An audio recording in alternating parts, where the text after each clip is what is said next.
ang naiwan. Hindi na natin kayang balikan ang kultura kung saan ang pananagutan ay itinuturing na panggigipit at ang pagsunod sa batas ay ginagawang optional. Isipin natin ang ating mga dagat. Ang West Philippine Sea ay hindi isang paninda na pwedeng i-negotiate sa palengke. Hindi ito bargaining chip na pwedeng ipamigay sa dayuhang makapangyarihan. Ang ating teritoryo ay para sa ating mga mangingisda at para sa mga susunod na henerasyon. Ang soberanya ay hindi inihahain sa silver platter. Hindi na natin kayang tiisin ang pagbabalik ng mga pogo at ang mga krimeng dala nito, ang human trafficking, ang kidnapping at ang maraming pera na sumisira sa katahimikan ng ating mga komunidad. At huwag na natin pag-usapan ang mga proyektong flood control na bumigay agad sa unang ulan o ang pondo ng bayan na tila naglalaho na parang bula sa ilalim ng mga sistemang puno ng leakage. Ang pondo ng publiko ay sagrado, hindi ito pagkakataon para sa nakasanayang korupsyon. Tingnan natin ang oras. Ngayon pa lang,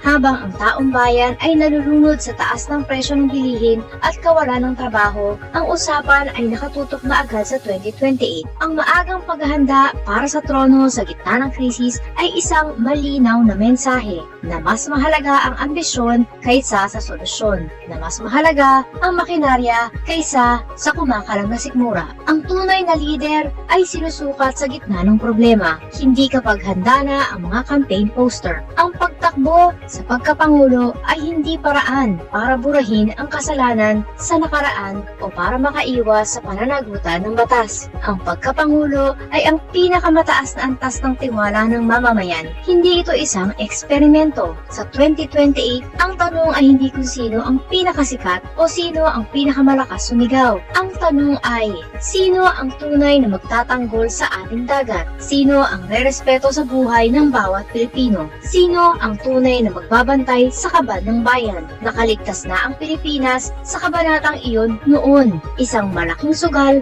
ang isiping makakaligtas pa tayo sa isang sequel. Takbo o tago? Bakit ginagamit ni Sara ang 2028 bilang shield sa impeachment? Sa mundo ng politika, may isang gintong aral. Ang matatalinong kandidato hindi naglalabas ng alas ng maaga. Bakit? Dahil ang maagang pag-anin ay nagreresulta sa reputational fatigue o ang mabilis na pagkasawa ng tao at nagbibigay ito ng sapat na oras para sa mga kalaban na maghanda at bumwelta. Kaya ang tanong ng bayan, bakit sinagasaan ni Sara Duterte ang batas na ito ng politika? Bakit nag-anunsyo siya para sa 2028 gayong napakalayo pa nito? Ang sagot ay simple lang at hindi ito dahil siya ay malakas. Ang totoo, ito ay isang preemptive strike na bunsod ng taranta. Hindi ito diskarte para manalo. Ito ay diskarte para mabuhay. Isa itong survival mechanism mula sa isang leader na nasusukol na ng katotohanan. Huwag tayong magpapabudol. Narito ang tunay na kwento sa likod ng usaping ito. Una, ang pagtakbo ay ginagawa niyang panakipbuta sa impeachment. Huwag tayong malito sa laro. Ang anunsyong ito ay direktang sagot sa nagpapatuloy na init na investigasyon at banta ng pagpapatalsik sa kanya sa pwesto. Sa pamamagitan ng maagang pag-anunsyo, sinusubukan niyang baguhin ang usapan mula sa pagiging isang opisyal na may seryoso mga katanungan tungkol sa pondo. Gusto niyang magmukhang biktima ng politika na inaapi dahil lang tatakbo siya sa 2028.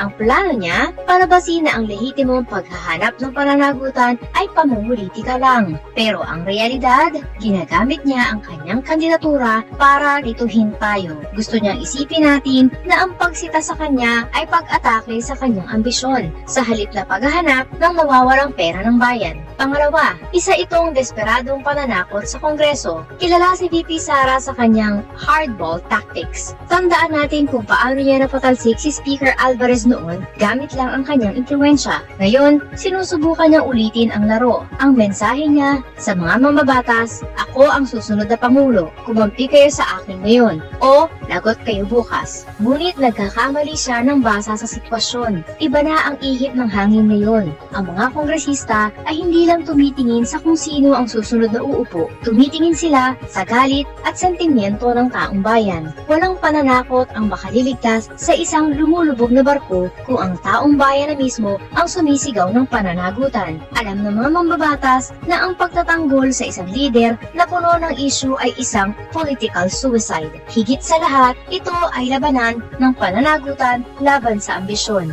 Ang pinakamapanganib na bahagi ng galawang ito ay ang pagtatangkang i-hijack ang atensyon ng bansa. Gusto nilang pag-usapan natin ang SARA 2028 para makalimutan natin ang issue ng SARA 2026. Pero hindi tayo papayag. Hindi porket nag-anunsyo ka ng kandidatura ay ligtas ka na sa batas. Ang eleksyon ay malayo pa, pero ang paliwanag sa pondo ay kailangan na ngayon. Ang maagang pangangampanya ay hindi senyales ng tapang. Ito ay amoy ng takot. Huwag natin hayaang matabunan ng election fever ang mga seryosong aligasyon. Ang tanong ng bawat Pilipino ay hindi kung sino ang tatakbo. Ang tanong ay, nasaan ang pondo? Nasaan ang katotohanan? Ituloy ang laban para sa pananagutan. Singilin ang dapat singilin. Panagutin si Sara Duterte. Hindi nakakain ang ambisyon. Unahin ang mesa, hindi ang 2028 election. May malaking lamat sa realidad ng ating bansa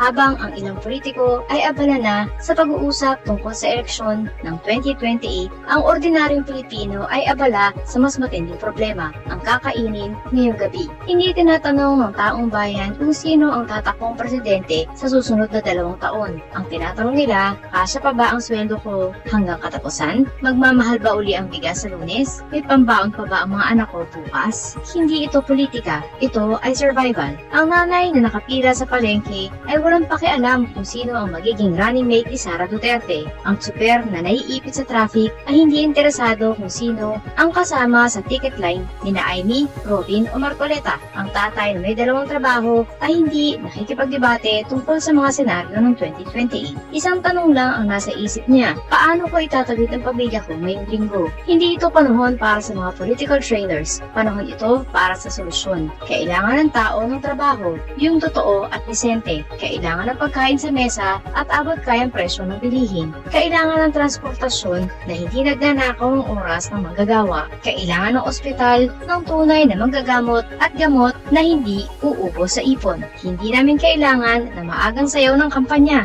Ang kailangan namin, gobyerno ngayon. Ito ang dahilan kung bakit ang pakikipagtulungan ni Pangulong Bongbong Marcos sa mga lokal na lider gaya ni na Mayor Leni Robredo at Mayor Isko Moreno ay hindi lang isang pakitang tao. Ito ay isang praktikal na pangangailangan. Kapag ang pambansa at lokal na lider ay nagkakaisa, gumagalaw ang mga proyekto, nagagawa ang mga flood control systems, mas mabilis na nakakarating ang ayuda, nagkakaroon ng trabaho na paglilingkuran ang tao kung saan sila nakatira. Ganito nilulutas ang mga problema, hindi sa pagpapractice ng mga speech para sa 2028, hindi sa paglulutang ng mga kandidato, hindi sa pagbebenta ng paraiso na 2 taon pa ang layo. Ang liderato masyadong maagang nag-aambisyon ay nagbubunyag ng isang masakit na katotohanan, maling prioridad. Kapag ang mga lider ay nagtatayo ng tore ng kapangyarihan habang ang mga pamilya ay hirap na hirap sa araw-araw, malinaw kung ano ang kanilang pinoprotektahan. Ang tunay na liderato ay nasusukat sa ginhawang hatid nito ngayon. Ayusin ang presyo, dagdagan ang trabaho, pagandahin ang eskwelahan at ospital, gawing mura ang gamot.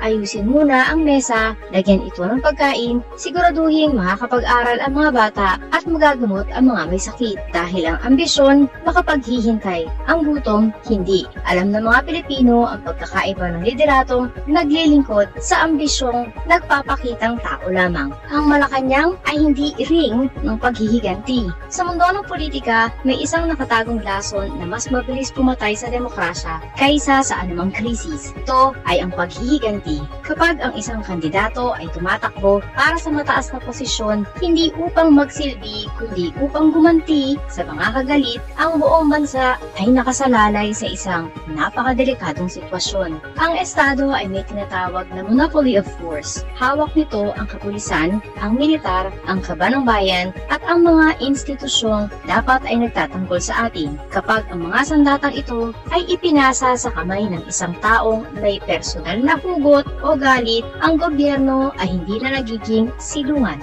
Ito ay nagiging armas. Hindi ito haka-haka o teorya lamang. Nakita na natin natin ang ganitong mekanismo sa madidilim na pahina ng kasaysayan ng mundo. Halimbawa, si Adolf Hitler ng Germany, ginamit niya ang naratibo ng pambansang kahihiyan matapos ang First World War. Sa halip na itayo ang ekonomiya ng payapa, itinanim niya ang galit laban sa mga Hudyo at ibang bansa. Ang resulta, isang diktadura at ang pinakamadugong digmaan sa kasaysayan, Pol Pot ng Cambodia. Ginamit niya ang kapangyarihan upang linisin ang lipunan mula sa mga itinuturing niyang kaaway, ang mga edukado at mga tagalungsod. Ang paghihiganting ito ay nauwi sa killing fields kung saan milyon-milyon ang namatay sa genocide. Idi Amin ng Uganda. Pinersonal niya ang kapangyarihan upang puksain ang kanyang mga kritiko. Habang siya ay nagpapasarap sa kapangyarihan at naghihiganti, bumagsak ang ekonomiya at naghari ang takot sa kalsada. Paano natin malalaman kung ang isang leader ay papunta na sa landas ng paghihiganti? Mayroong tatlong mekanismong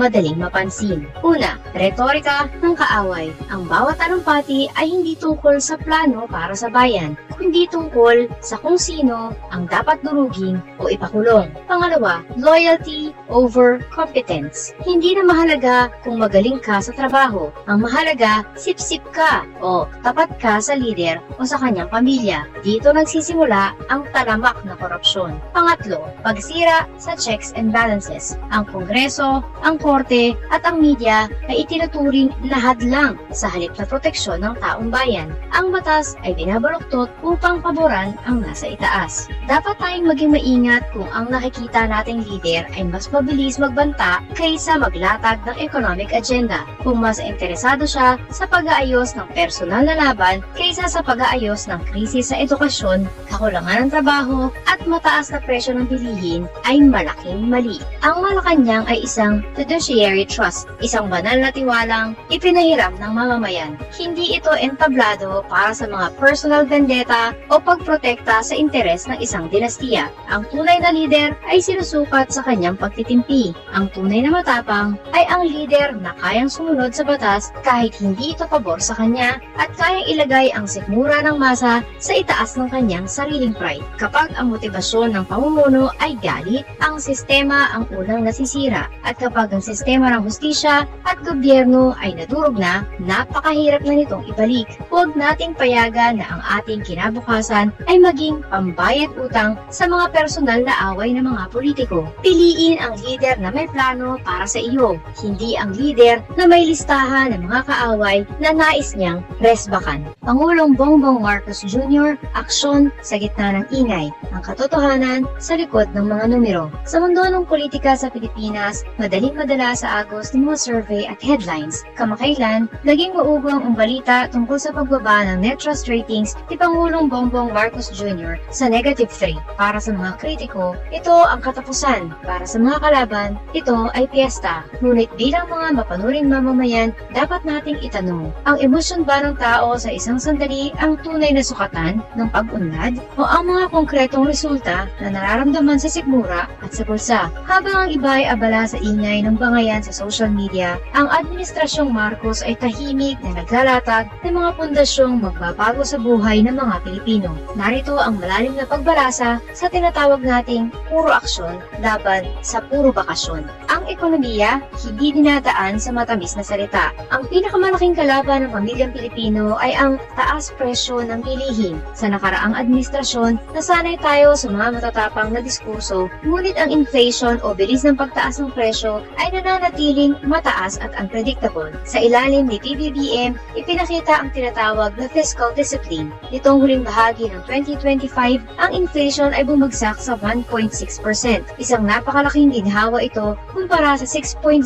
na naranasan natin noong rurok ng pandaigdigang krisis. Hindi ito tsamba. Ito ay bunga ng tamang pamamahala sa supply ng pagkain at ang mabilis na pag-aksyon sa pag-import at distribution ng bigas at iba pang agricultural products. Kasabay nito, ang ating ekonomiya ay lumago ng 5.5% sa ikalawang quarter ng 2025. Sa datos na ito, tinalo ng Pilipinas ang mga higanteng kapitbahay tulad ng China, Indonesia at Malaysia. Tayo ngayon ang isa sa mga bright spots ng Asia, isang patunay ng tiwala ng mga mamumuhunan ay hindi nakukuha sa tapang ng salita, kundi sa tatag ng pundasyong pang-ekonomiya. Kapag matatag ang ekonomiya, mas maraming negosyo ang nagbubukas at mas maraming Pilipino ang nagkakaroon ng marangal na trabaho. Ang infrastruktura mula build tungo sa pagpapatupad. Maraming proyekto sa nakaraang administrasyon ang nanatiling drawing o plano lamang sa loob ng maraming taon. Sa ilalim ng programang Build Better More ni PBBM, ang focus ay lumipat mula sa pangako tungo sa pagtatapos at pagpapagana. Hindi lang ito pangako, narito ang mga resibo. LRT1 Cavite Extension, Phase 1. Matapos ang ilang dekadang paghihintay at paulit-ulit ng groundbreaking, sa wakas ay binuksan ito nitong huling bahagi ng 2024. Nagbigay ito ng mabilis at murang transportasyon sa libo-libong manggagawa mula sa South na nagtatrabaho sa Metro Manila. Pangil Bay Bridge, binuksan noong Setyembre 2024. Ito na ngayon ang pinakamahabang tulay sa Mindanao na tumatawid sa dagat. Ang dating 7 oras na biyahe o mahabang paghihintay sa barko ay naging 7 minuto na lamang. Ito ang tunay na kahulugan ng pagkonekta sa mga isla ng Pilipinas. Sa kasalukuyan, mayroong 198 infrastructure flagship projects na nagkakahalaga ng 8.8 trillion pesos. Ito ay hindi pautay-utay na plano. Ito ay mga aktibong proyekto na nagbibigay ng trabaho sa libo-libong mga inhinyero at manggagawang Pilipino at magpapababa sa gastos ng transportasyon at pagkain sa mga susunod na taon. Ang contrast, bakit puro bakasyon ang kabila? Habang ang Pangulo ay abala sa pagbubukas ng mga tulay at tren, ang pangalawang Pangulo na si Sara Duterte ay humaharap sa sunod-sunod na kontrobersya na tila naglalayo sa kanya sa tunay na trabaho ng isang vice-presidente. Ang taong 2025 ang naging pinakamahirap para sa OVP. Mula sa 2 bilyon, tinapyas ang budget nito tungo sa 733 million. Bakit ito nangyari? Hindi dahil sa pamumulitika, kundi dahil sa kabiguan ni VP Sara na ipaliwanag ang paggastos sa 125 million pesos na confidential funds sa loob lamang ng 11 araw. Nang hinga ng katarungan at paliwanag sa Kongreso, ang naging tugon niya ay pananahimik, pag-iwas at pagmamatigas. Ito ang kabaliktaran ng transparency na hinahanap ng mga taxpayers. Bukod dito, wala tayong makitang malalaking programa o flagship projects mula sa kanyang opisina na direktang makikipagsabayan sa mga proyekto ng ehekutibo. Dagdag pa rito ang kanyang nakabibinging pananahimik sa isyu ng West Philippine Sea. Habang matapang na ipinagtatanggol ni PBBM ang ating soberenya at ang ating mga mangingisda, tila nagbabakasyon ang paninindigan ng Vice-Presidente laban sa pang-aabuso ng mga dayuhan. Ang pananahimik sa harap ng pambubuli ay hindi diplomasya, ito ay kawalan ng malasakit sa ating teritoryo. Foreign policy, pagbabalik ng respeto sa Pilipinas. Sa nakaraang 6 na taon bago ang 2022, ang Pilipinas ay tila naging isolate sa mundo dahil sa pagbabagong polisiya at pakikipag-alyansa sa mga bansang may masamang record sa karapatang pantao habang inaaway ang ating mga tradisyonal na kaibigan. Binaliktad ito ni PBBM. Ibinalik niya ang Pilipinas sa global stage. Ang bunga ng kanyang mga biyahe ay hindi lamang larawan, kundi bilyon-bilyong dolyar na investment pledges na ngayon ay nagiging mga pabrika ng semiconductors, mga data centers at mga sentro ng trabaho.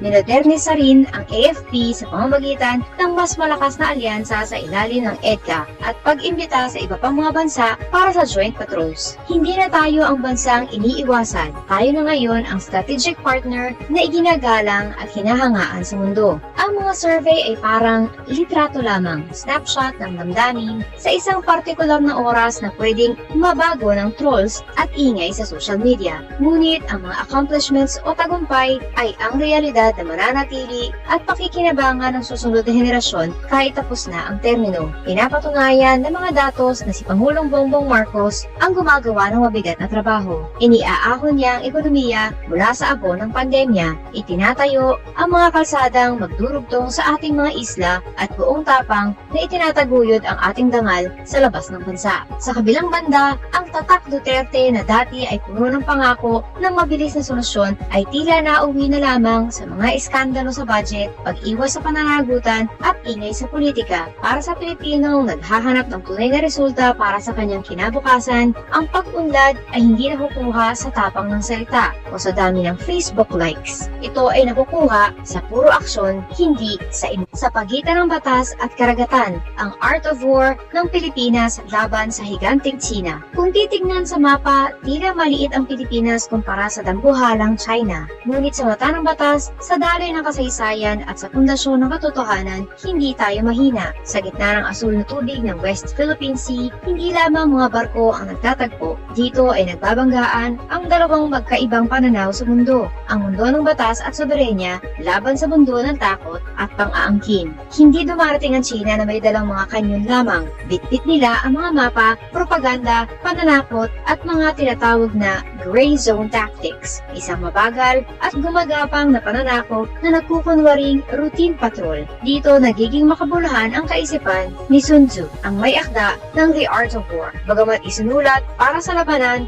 libu-libong taon na ang nakalipas, ang kanyang mga aral ay mas angkop ngayon sa diplomasya at geopolitika. Ayon kay Sun Tzu, all warfare is based on deception. Ang lahat ng pakikipagdigma ay nakabatay sa panlilinlang. Sa liwanag ng kaisipang ito, malinaw ang diskarte ng Beijing. Lituhin ang mundo, takutin ang mga mangingisda, pagurin ang ating mga sundalo, at gawing normal ang iligal. Ang layunin nila ay harasin tayo ngayon, gawing normal ang kanilang presensya bukas hanggang sa tuluyan na nilang maangkin ang ating teritoryo nang walang putok ng baril. Ngunit may sagot ang Pilipinas at hindi ito bala. Ang ating sandata ay estratehiya. Sabi nga ni Sun Tzu, the supreme of war is to subdue the enemy without fighting. Ang pinakamataas na uri ng sining ng digmaan ay ang pasukuin ang kaaway nang hindi nakikipaglaban. Hindi kailangang magpaputok ng kanyon ang Pilipinas para manalo. Ang tunay na tagumpay ay kapag umatras ang China, hindi dahil sa takot sa gyera, kundi dahil sa bigat ng pandaigdigang kahihiyan at diplomatikong isolation.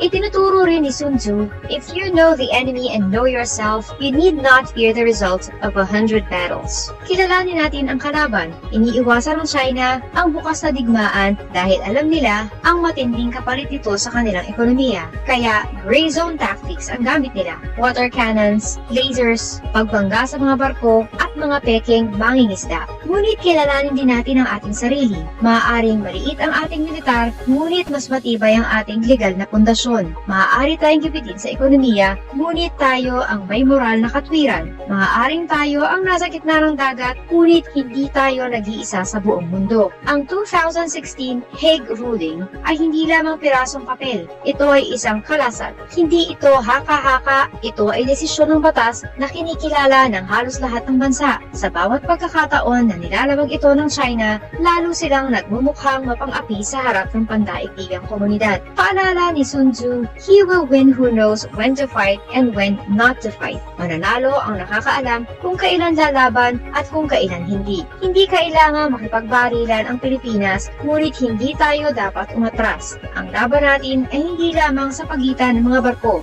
Laban ito sa narrative o kung ano ang pinaniniwalaan ng mundo. Ang bawat video ng harassment, bawat water cannon attack, at bawat pagharang sa ating resupply missions ay ebidensya. Ito ay mga sandata sa laban para sa katotohanan. Ang tunay nating diskarte ay simple ngunit matalim. Igiit ang batas ng walang humpay. Palakasin ang alyansa sa US, Japan, Australia at ASEAN. I-expose ang bawat paglabag ng malakas at malinaw. Bawasan ang pagdepende sa ekonomiya ng China. Magkaisa ang mga Pilipino dahil ang pagkakahati-hati natin ang pinakamalaking alas ng China. Sabi pa ni Sun Tzu, appear weak when you are strong and strong when you are weak. Akala ng China ay mahina tayo dahil sa sukat ng ating bansa. Ngunit ang isang maliit na bansang matatag na nakatayo sa pandaigdigang batas ay hindi mahina. Ito ay strategically powerful. Hindi kailangan magpaputok ng unang bala ang Pilipinas. Kailangan lamang nating tumayo, magdokumento, kumapit sa mga kaalyado at lumaban sa legal na paraan hanggang sa maging masyadong mahal o mabigat para sa Beijing ang patuloy na pambubuli. Sa huli, narito ang isa pang makapangyarihang linya mula sa The Art of War. Victorious warriors win first and then go to war, while defeated warriors go to war first and then seek to win. Ang mga nagtatagumpay na mandirigma ay nananalo muna bago sumabak sa gera. Ang mga talo ng mandirigma ay sumasabak muna sa gera bago magharap ng paraan para manalo. Hindi dapat magmadali ang Pilipinas sa madugong labanan. yan. Dapat muna nating panalunan ang legal na laban, ang diplomatikong laban, ang laban ng impormasyon. Sa ganitong paraan, magiging hindi na kailangan ang bukas na digmaan. Ang West Philippine Sea ay hindi lamang tubig, basura o bato. Ito ang ating buhay, ang ating kasaysayan at ang ating kinabukasan. Hindi ito maaaring ipamigay, hindi maaaring kalimutan at hindi isusuko. Kung tayo ay magkakaisa, dala ang batas, tapang, mga kaalyado at tamang diskarte, kayang talunin ng isang maliit na bansa ang isang higante. Hindi sa lakas ng armas, kundi sa talino ng diskarte. Hindi sa takot, kundi sa katotohanan. Ang male Miriam myth, bakit hindi isang Rodante Marcoleta ang isang Miriam Defensor Santiago? Noong 2025 midterm election season, naging usap-usapan ang isang advertisement ni Rodante Marcoleta. Doon, ipinosisyon niya ang sarili bilang ang male version ni Miriam Defensor Santiago. Parang sinasabi niya na iisang hulma lang sila, magkaibang katawan lang, pero parehong tapang at talino. Sa unang tingin, mukhang cool ang branding. Sino ba naman ang hindi gustong maging susunod na Iron Lady of Asia? Pero sa politika, ang pangalan ay hindi parang costume na isinusuot lang tuwing kampanya. Ang pangalan ay may kalakip na record, prinsipyo at bigat ng batas. Kapag inihahambing mo ang dalawang ito side by side, malinaw na ang pag-angkin ni Marcoleta sa legacy ni Miriam ay hindi lang exaggeration. Ito ay isang malaking pagkakamali. Narito ang paghimay kung bakit langit at lupa ang distansya ng kanilang mga prinsipyo. West Philippine Sea, ang batas versus ang todo-tanggi. Sa usapin ng ating karagatan, magkaiba ang kanilang planeta. Si Miriam ay isang international law scholar. Para sa kanya, ang West Philippine Sea ay hindi slogan. Ito ay sovereign rights na nakaugat sa UN clause. Ginamit niya ang batas para palakasin ang bansa laban sa higanteng China. Si Marcoleta, kabaligtaran. Sinabi niyang wala namang West Philippine Sea. Gawa-gawa lang natin yan. Sa mundo ng batas, ang pag-deny sa pangalan ay paghina ng ating laban. Habang si Miriam ay gumamit ng batas para palakasin ang Pilipinas, si Marcoleta ay gumamit ng teknikalidad para palitin tayo. Karapatang pantao, tagapagtanggol versus strangler. Dito pa lang, bagsak na ang male Miriam narrative. Si Miriam ay arkitekto ng mga batas para sa tao. Siya ang nasa likod ng Anti-Torture Act, Anti-Enforced Disappearance Act. Para sa kanya, ang Commission on Human Rights ay mahalaga para bantayan ang abuso ng gobyerno. Si Marcoleta naman ay nakilala sa pagmungkahi na bigyan ang CHR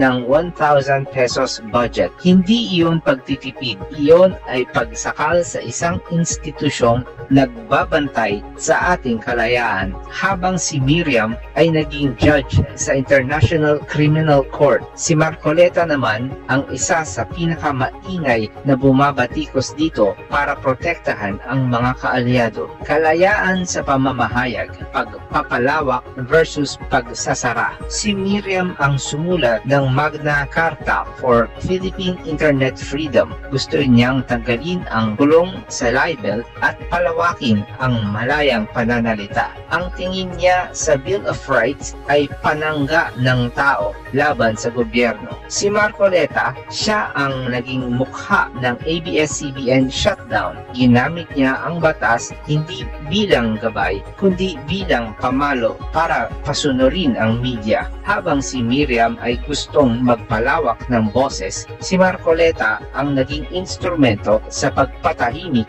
ng pinakamalaking network sa bansa. Pananampalataya versus siyensya sa batas. Sa mga usaping panlipunan, doon lalong lumalabas ang pagkakaiba. Si Miriam ang pangunahing tagapagtanggol ng RH Law. Sabi niya, ang Biblia ay hindi batas ng Republika. Naniniwala siya sa siyensya at karapatan ng kababaihan. Pabor din siya sa Sogi Bill at divorce. Si Marcoleta ay consistent na tutol sa mga ito. Madalas siyang gumamit ng mga berso sa Biblia at relihiyosong doktrina para harangin ang mga batas na ito. Ang Pag-asa sa scripture para sa batas ng bansa ay eksaktong kabaliktaran ng secular constitutionalism na pinanindigan ni Miriam sa buong buhay niya. Political dynasties, galit versus todo depensa. Tinawag ni Miriam ang mga political dynasties na stationary bandits at mga matatakaw sa kapangyarihan. Inihain niya ang anti-dynasty bill kahit alam niyang aawayin siya ng buong kongreso. Si Marcoleta naman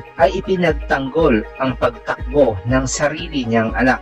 Ang katwiran niya, nag-e-evolve lang daw ang dynasties mula lolo hanggang apo. Isang logic na siguradong pagtatawanan o kagalitan ni Miriam kung buhay pa siya. Para saan ba ang batas? Ito ang pinakamahalagang pagkakaiba ng dalawa. Para kay Miriam, ang batas ay panangga ng mahina at tali na pumipigil sa mga makapangyarihan para hindi sila mang-abuso. Para kay Marcoleta, ang batas ay tila sandata para protektahan ang mga kaalyado at ipagtanggol ang administrasyon. Si Miriam ay bumangga sa mga presidente. Si Marcoleta ay tagapagtanggol ng mga ito. Si Miriam ay nagpapalawak ng karapatan. Si Marcoleta ay nagpapakitig ng mga institusyon. Ang pagtawag kay Rodante Marcoleta bilang male Miriam ay isang papuri. Ito ay isang maling pag-label sa kasaysayan. Si Miriam Defensor Santiago ay isang system builder. Siya ay nakabase sa konstitusyon, sa karapatan at sa soberanya. Si Rodante Marcoleta ay isang system enforcer, nakabase sa politika, sa relihiyon at sa karapatan sa kung sino ang nakaupo. Sa dulo, malinaw ang ebidensya. Ang tapang ni Miriam ay galing sa prinsipyo, habang ang ingay ni Marcoleta ay galing sa postura. Ang pangalan ni Miriam ay may bigat na hindi kayang pasanin ni Marcoleta. Hindi dahil bawal siyang mangarap, kundi dahil sa record pa lang, kitang-kita na. Magkaiba sila ng hulma at magkaiba sila.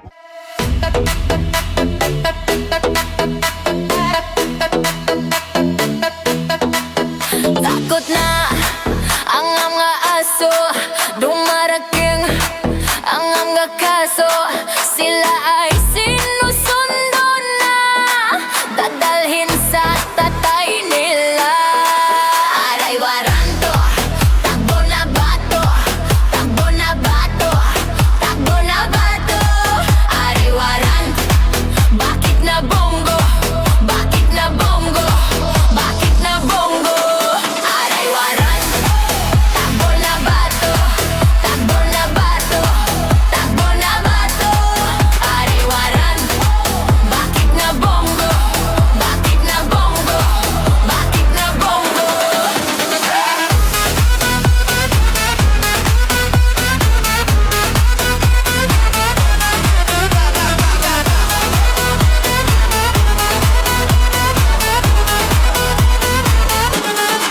Sabi ni Lord, huwag masama, pero sila ay uborlalala.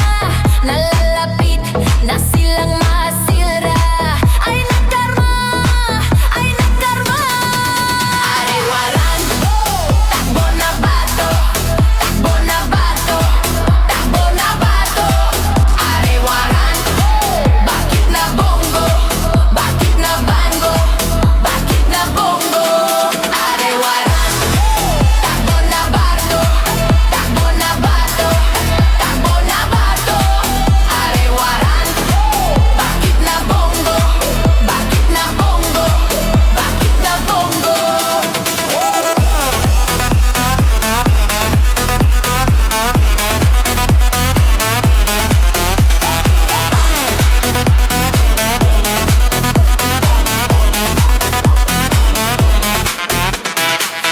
De, utakluga, de, stanga-tanga, de, utakluga, de, stanga-tanga, de, utakluga, de, stanga-tanga, de, utakluga, de, stanga-tanga. De, stanga-tanga. De, stanga-tanga. De, stanga-tanga. Dede estanga agay waran.